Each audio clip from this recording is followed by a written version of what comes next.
Selamat siang. Yuk, silakan masuk. Duduk, Nak. Ya. Iya. Sebentar. Kayaknya ini siswa kelas 5 ya? Oh iya. Namanya siapa? Oh iya, Bu Evi ingat. Nikita itu biasanya temannya Cantik itu ya, kalau nggak salah ya? Iya. Itu apa itu masih sering dengan Niki apa itu sama Cantik? Udah jarang sih Bu. Udah jarang. Kenapa? Karena ya pandemi ini Bu, jadi apa ya, jarang ketemu gitu. Jarang ketemu. Oh, satu hari, maksudnya hari yang sama masuknya atau enggak? Enggak. Oh enggak, beda ya. Berarti maksudnya kan kelompoknya apa itu beda sama Cantik ya? Gitu ya. Oh iya, di sini ada keperluan apa ya, Nak? Kalau apa itu datang ke sini? Ya. Ada keperluan apa? Ada yang ingin diceritakan? Iya. Oh, ada yang ingin diceritakan. Oke, kalau memang ada yang ingin diceritakan nggak usah malu-malu. Yuk kita mulai dulu. Kan biasanya kalau sebelum memulai kegiatan kita berdoa menurut keyakinan masing-masing ya, Nak ya. Biar apapun kegiatan kita biar dipermudah diperlancar ya. Berdoa menurut keyakinan masing-masing. Berdoa mulai.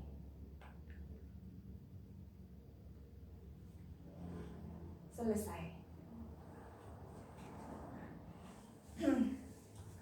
Oh iya, di sini Nikita sebelumnya datang ke sini apa ada yang menyuruh? Enggak Bu, saya datang ke sini sendiri. Oh, datang ke sini sendiri. Ya, nggak apa-apa kalau datang ke sini sendiri ya. Alhamdulillah, maksudnya biasanya anak-anak itu nggak berani datang ke sini, makanya Bu Evi mengucapkan terima kasih sekali buat anak kita sudah mau datang ke sini ya. Kemudian di sini katanya Nikita tadi ada yang mau diceritakan ya, Nak ya.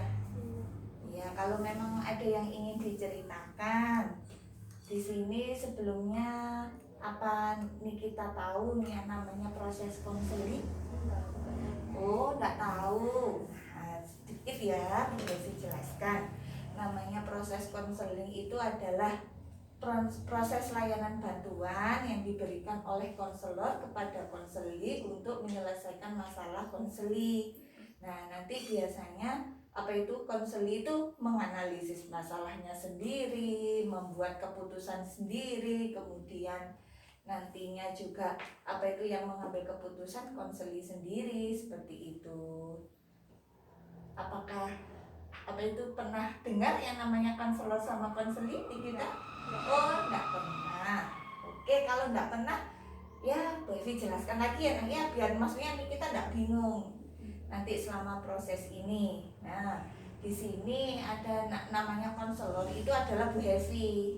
Nah, di sini Bu Evi itu apa itu kayak nanti yang membantu kita. Bu Evi hanya mendampingi, kita mencoba menyelesaikan masalah itu hanya sebagai pendukungnya di kita. Nah, nanti Bu Evi yang membantu Nikita lah konseli di sini yaitu Nikita gitu sebagai siswa yang mungkin nanti bisa menceritakan masalah-masalahnya, unek-uneknya kepada Bu Evi seperti itu ya, Nak ya.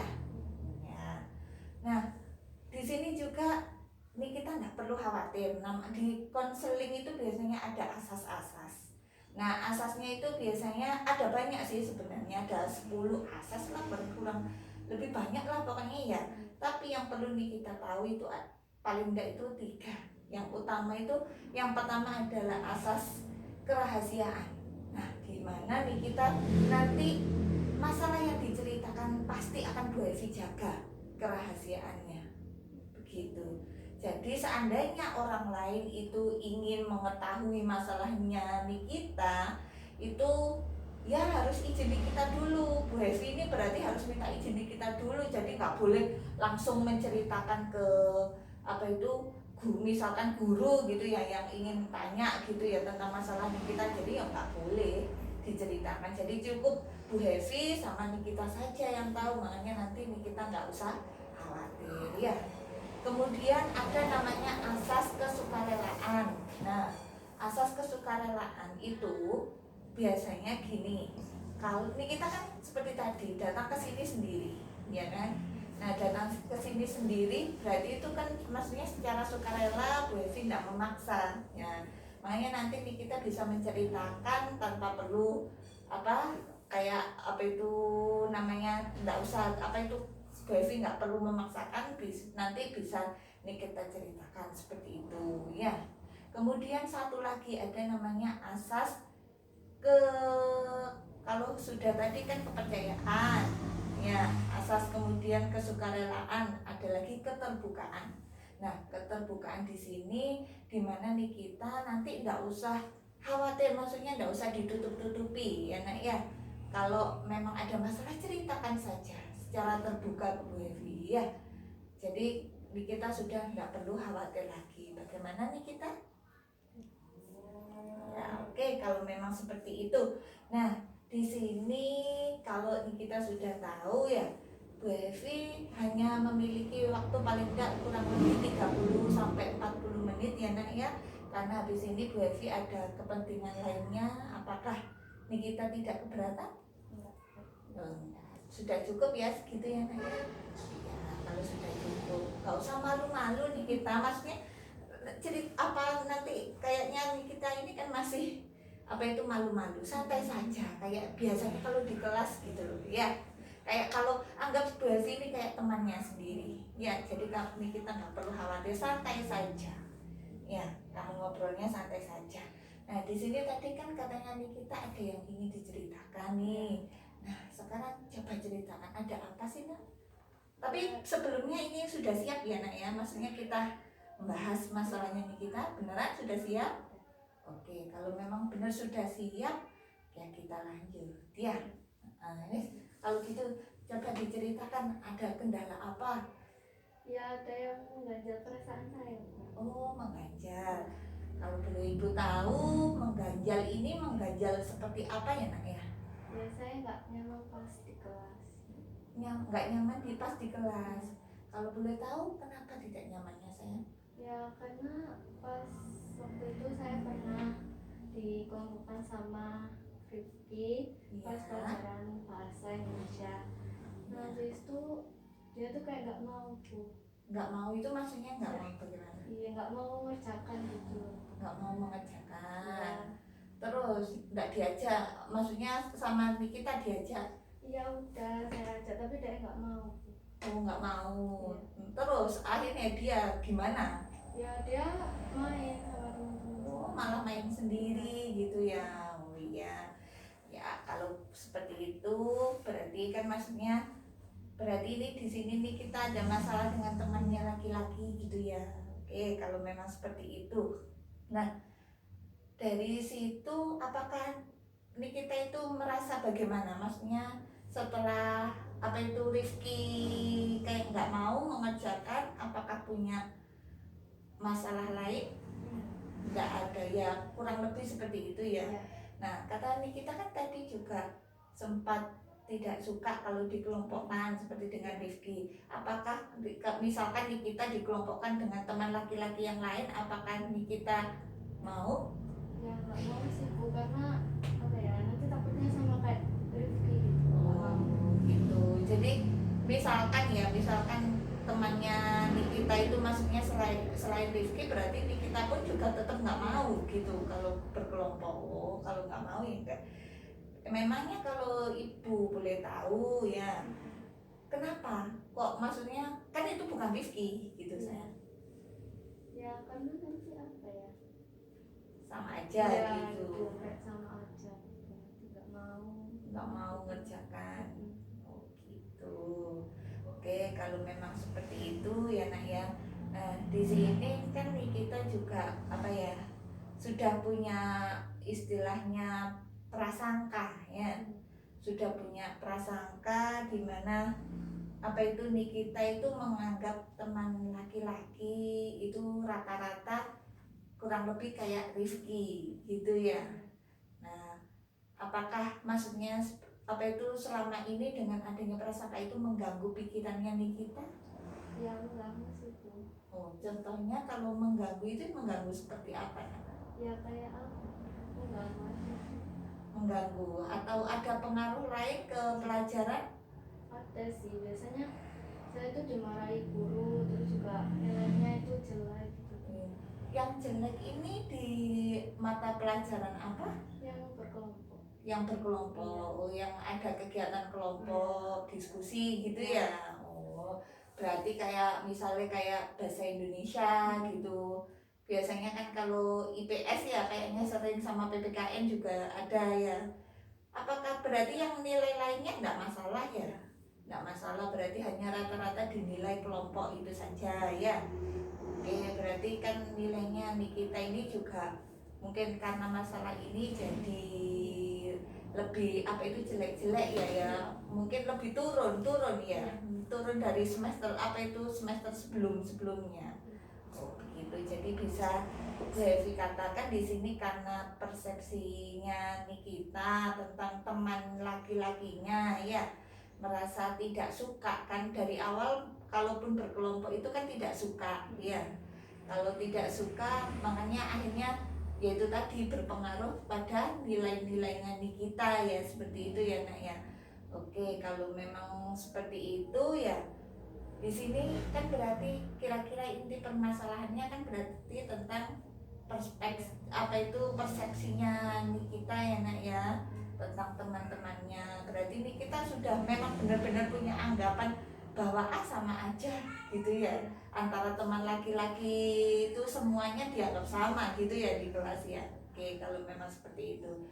Nah, di sini kalau Bu Evi boleh apa itu kira-kira sebentar ya, persepsi ini tadi kalau misalkan sama apa itu akan terus seperti ini gitu ya, ini kita pertahankan seperti ini persepsinya, kira-kira apa itu nanti bagus nggak, akan terus berlarut-larut seperti ini bagaimana?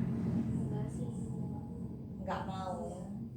Saya pikir apa itu mungkin dengan persepsi ini berarti ini kita nggak mau apa itu terus seperti ini gitu ya, berarti ada keinginan untuk berubah atau menyelesaikan masalah ini. Iya.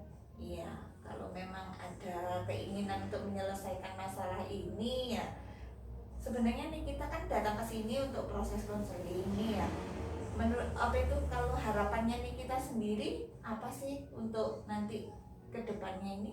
Ya masalahnya cepat selesai. Oke, kalau ingin apa itu masalahnya cepat selesai, bolehlah ya. Oke, kita lanjutkan kalau gitu ya. Nah, mungkin di sini Bu Evi kalau melihat masalahnya Nikita kan tentang persepsi negatifnya Nikita pada teman-temannya yang laki-laki, jadi berpengaruh pada nilai-nilainya Nikita. Nah, di sini kalau boleh Bu Evi menawarkan nih ya, Bu Evi mau menawarkan ada namanya itu kalau di konseling itu strategi restrukturisasi kognitif. Nah, apakah Nikita tahu restrukturisasi kognitif? Oh, enggak tahu. Oke, kalau memang tidak tahu ya Bu Evi jelaskan sedikit aja. Restrukturisasi kognitif itu sebenarnya hanya mengubah pikiran negatif Nikita tadi ya, persepsi kepada temannya laki-laki tadi bisa dirubah ke apa itu yang lebih ke positif seperti itu. Nah, misalkan nih ya Nak ya, contohnya misalkan ada keluarga, misalkan ada kakak sama adik. Misalkan si apa itu si kakak ini tidak dibelikan tas, adiknya dibelikan tas. Si kakak punya persepsi, oh ini loh apa itu ibu gak sayang sama aku, gak belikan aku tas. Padahal sebenarnya yang butuh tasnya itu si adiknya, karena adiknya itu tasnya rusak, sedangkan punya kakak gak apa-apa. Nah makanya jadi harus punya apa itu persepsi positif. Oh ternyata ibu bukannya gak sayang sama aku, karena memang adik yang lebih membutuhkan, seperti itu contohnya seperti itu. Bagaimana Nak, apakah ini kita mau bila Bu Evi menggunakan strategi itu? Setuju ya? Oke, kalau memang sudah setuju. Nah, di sini coba dipikirkan lagi. tentang apa itu masalahnya Nikita tadi. Nah, kira-kira apa aja sih dampaknya? Maksudnya kan tadi Nikita sudah tahu ya masalahnya, yaitu tentang masalah sudah suudon dulu ya, sudah suudon dulu punya persepsi negatif pada teman laki-laki. Nah, kira-kira kalau seperti ini terus bagaimana? Apakah Nikita mau? Enggak mau. Enggak mau. Kalau memang enggak mau, kira-kira kan tadi Bu Evi sudah apa ya? Sudah contohkan sedikit kira-kira dalam pikirannya Nikita ini kan sudah suudon, berarti negatif thinking ya, sudah negatif thinking. Nah, kira-kira seperti apa yang Nikita pikirkan, maksudnya perubahan seperti apa? Kan tadi katanya Nikita ingin berubah seperti itu. Kira-kira seperti apa? Ya nanti itu pengennya nilai saya bagus. Pengennya nilainya bagus, kemudian Ya itu ya berarti intinya kan pengennya diperbaiki dinilai ya. Nah, kira-kira nih ya, berarti maksudnya kan tadi sudah ingin nilainya bagus, berarti kira-kira usaha apa yang akan Nikita lakukan biar dapat nilai bagus kalau dalam berdiskusi? ya apa ya? Berarti harus apa? Ya Apa?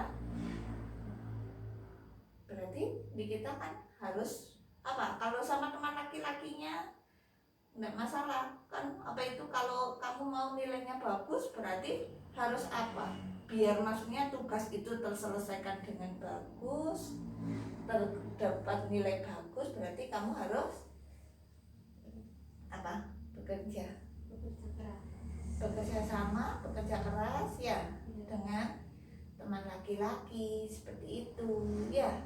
Nggak usah bingung, maksudnya kan kita sudah maksudnya kan punya prasangka, istilahnya pikiran negatif itu berarti kan paling enggak kita harus hilangkan dulu. Nah, dengan dihilangkan ini berarti kan harus punya anggapan belum tentu apa itu kalau misalkan nih ya, apakah Bu Evi mau menanyakan ini apakah sama antara teman laki-laki A sama B misalkan, kan tadi kan Rifki sama si misalkan si C gitu, apakah sama dari segi sifat? Ya Enggak kan ya. Kira-kira perbedaannya di mana? ya apa ya? Kayak sama. Nah ya perbedaannya di mana? Misalkan si Rizky sama siapa teman yang ada di kelas? Siapa teman laki-laki yang ada di kelasnya Nikita, terserah siapa? Misalkan Dean. Nah, Rizky sama Dean, kalau kamu deskripsikan Rizky itu seperti apa? Ya dia tuh nggak mau ngerjakan tugasku terus main. Kalau Dean? Padahal sih rajin ya. Oke, rajinnya berarti kan maksudnya antara Dean sama si Rizky ya tadi ya, si Rizky ini berarti kan berbeda ya nak ya. Menurut Nikita kan tadi oh malah Dean itu rajin lah. Kalau umpama seperti itu, kalau umpama kamu dikelompokkan sama Dean masa nggak mau? Harusnya kan mau ya kan, karena kan rajin berarti kan bisa mengangkat nilainya Nikita ya kan. Berarti kan di sini Nikita tidak boleh menyamakan ya kan, tadi kan punya anggapan Allah paling ya sama aja kelompokan sama anak laki-laki yang lain, padahal nyatanya kalau umpama dilihat dari sikap aja udah jelas beda ya kan ya. Otomatis jadi nanti Nikita di sini tidak boleh menyamakan apa itu antara si A si B gitu ya. Jadi nanti Nikita kan justru tahu ya dengan kan kalau sama Dean, oh Dean itu ternyata lebih rajin, berarti kita harus bekerja sama ya kan. Jadi di sini bisa Bu Evi katakan kan kita berarti sudah punya keinginan untuk berubah ya Nak ya. Nah di sini juga berubahnya itu gini, kalau di sini Bu Evi itu biasanya ada namanya coping touch. Namanya coping touch itu harus melawan pikiran negatifnya. Jadi kayak tadi apa itu kan si apa itu tadi kan kakak sama adik ya yang nggak dibelikan tas gitu ya. Nah berarti kan coping touch-nya itu untuk melawan pikiran negatifnya itu ya itu tadi dengan oh ibu itu bukannya tidak sayang, tetapi karena memang adik yang lebih membutuhkan. Nah seperti itu. Berarti kalau di sini nih kita, oh misalkan ya, kalau Bu Evi boleh menyarankan gini ya, misalkan oh belum tentu laki-laki itu, teman laki-laki kalau berkelompok itu sama, karena terkadang masih ada yang rajin. Nah misalkan seperti itu. Bagaimana ya kita? Ya gitu ya nak ya. Nah di sini berarti kan ini kita mau ya, berarti kalau misalkan tadi kan kita kan katanya mau bekerja sama, otomatis berarti kan misalkan nanti kalau ada tugas-tugas diskusi lagi, ini kita mau sudah kalau mau mau berkelompok dengan teman laki-laki, mau ya. Oke, kalau memang mau ya syukur, karena bagaimanapun kan ini nanti untuk kedepannya kan katanya nih kita mempengaruhi nih kita kan ya.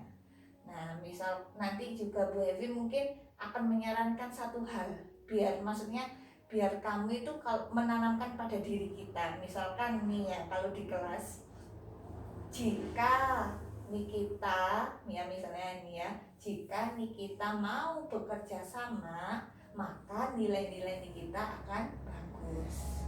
Sedangkan jika Nikita tidak mau bersosialisasi, tidak mau bergaul dengan teman laki-laki, maka bisa jadi Nikita akan sering berdebat. Nah otomatis nanti akhirnya ditegur guru ya, katanya nih kita seperti itu. Bagaimana nih kita kira-kira bisa menerapkan hal semacam itu dalam benaknya nih kita? Bisa. Ayo coba diulangi. Berarti jika saya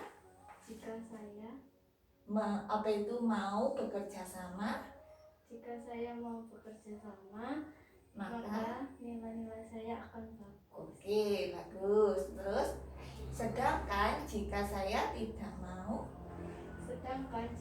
tidak mau bersosialisasi, nilai saya akan turun. Nilai kita turun. Oke, bagus kalau memang bisa menerapkannya dalam kehidupan nanti, pokoknya dalam di kelas gitu misalkan, berarti ini kita sudah ditanamkan dalam dirinya.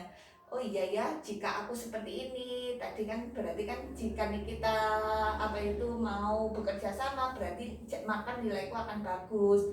Sedangkan apabila tidak mau bersosialisasi, mungkin nilaiku akan jelek. Nah, kalau nih kita sudah menanamkan dalam diri seperti itu, pasti nanti lama-lama akan hilang ya pikiran-pikiran negatifnya, gitu ya nah ya.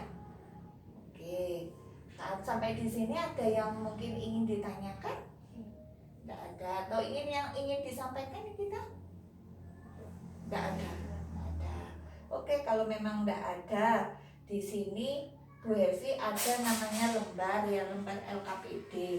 Nah, lembar LKPD ini tadi kan kita kan punya pikiran negatif, seperti tadi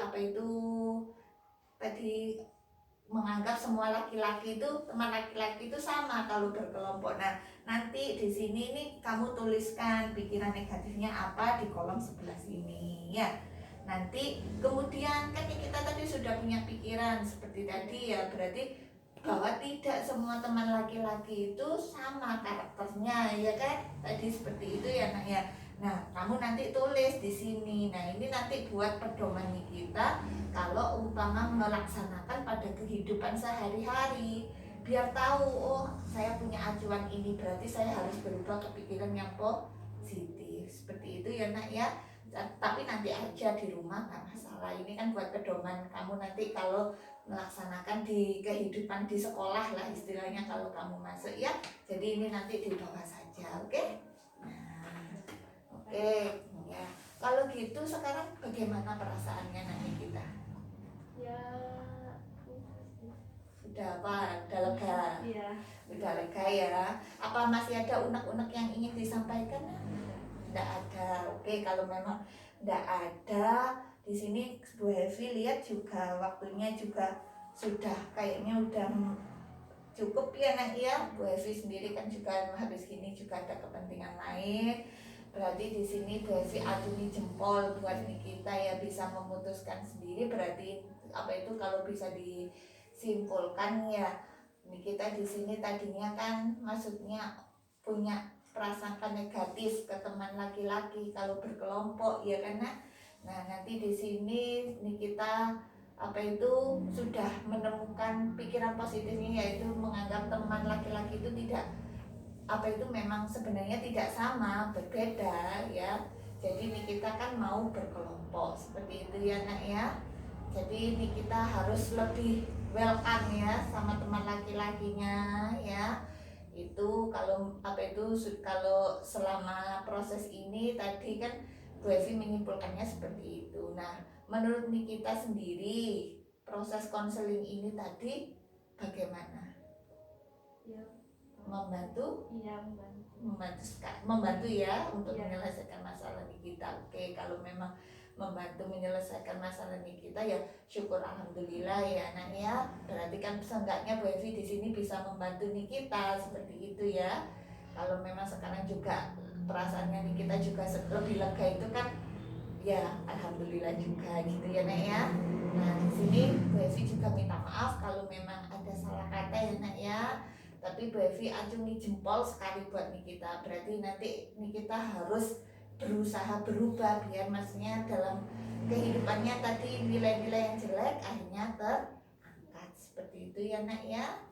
Apakah ada yang ditanyakan lagi nak? Tidak ada.